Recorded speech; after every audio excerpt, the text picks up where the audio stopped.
Hi, my name is Debra R. Richardson of Debra R. Richardson LLC, and I work with you to help you clean up your vendor data, clean up your vendor processes so that you pay the right vendor.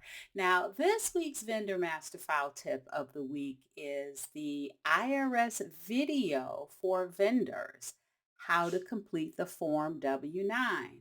Instructions that surprised me, and I actually have four, and I watched the video twice.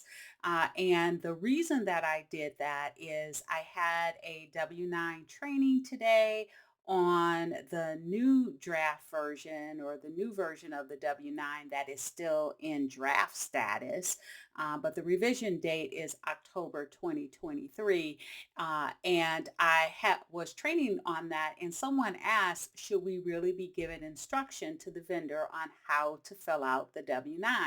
And so I mentioned that the IRS actually has a video, and then I turned and said, or the next thing I said was, but I don't think it's very helpful. And actually, I've always said that. And then I thought, well, I haven't watched it in a while.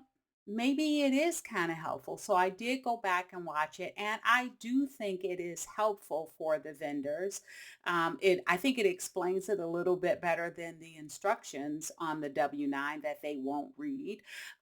But there are some things that surprise me. So let's take a look at those four parts of the instruction that surprised me.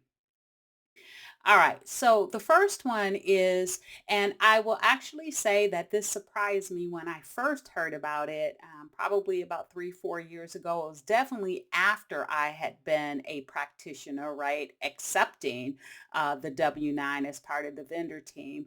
But the vendors can write applied for if they do not have a taxpayer identification number, but have applied for one. Now, they did stipulate that. Actually, it left it a little open for the vendors. It said that if you write that, the expectation is that you have already applied for one or that you will apply for one soon. Okay, so that was the first one, but again, that surprised me a few years back. The rest of them are now. All right, so the second one is if the address they are entering is a new address, meaning it's different from the address that they have provided to the requester in the past, then the vendors can write new on there. I have never seen a vendor write new on the address. So that surprised me.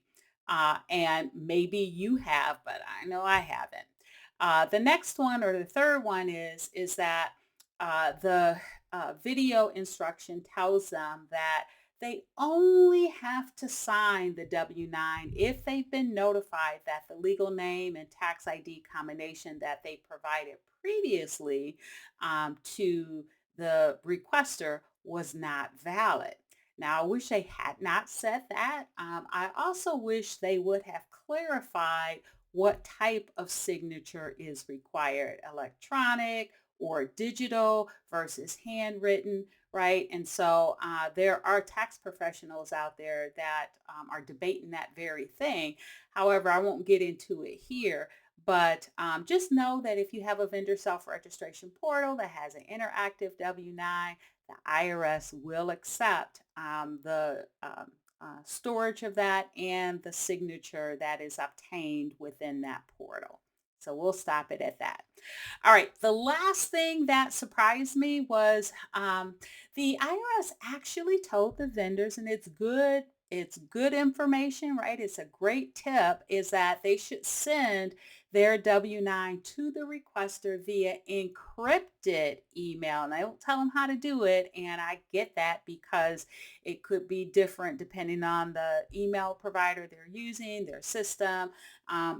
They can send it encrypted, or they can send it by mail or deliver it in person by hand. And the point of all of those delivery methods is that they are protecting their confidential information which the IRS defined it as their social security number and their employer identification number. So those four things, parts of the instruction surprised me. If you have not watched that video, didn't know it existed, check the link in the description. I will put the link to the IRS video there so that you can watch it for yourself and see if you think it's helpful. And if you think it is helpful, right, you can send it to the vendor. Maybe you send it to the vendor anyway because it is provided by the IRS for the vendor to help them fill out the IRS W-9. All right. So the I did want to let you know that again, this is tax season, right? And so we're talking about 1099s, we're talking about tax IDs. And so the next episode 262, actually, by the time this is published, the episode that I published last Thursday, right? Episode 262 will be on 3 ways to obtain your vendor's missing tax IDs in time for 1099s. And so you can listen to that either here on YouTube, and I put a picture of what it looks like on YouTube. And then here's a picture of what the podcast artwork looks like on all the other platforms. So wherever you listen to podcasts, you'll be able to listen to the Putting the AP in Happy podcast, episode 262, to find out how to collect those missing tax IDs. All right, so if you'd like more information on how to improve your vendor process, please go to my website at deborarrichardson.com for free tools and resources to avoid fraud, fines, and just overall bad vendor data like missing tax IDs. If you would like over 149 annual hours of training for your vendor team, nothing but training on the vendor process, then make sure you check out the Vendor Process Training Center at training.deborarrichardson.com. So good luck, and be sure to subscribe, hit the notification bell to be notified next Tuesday for the next Vendor Master File tip of the week.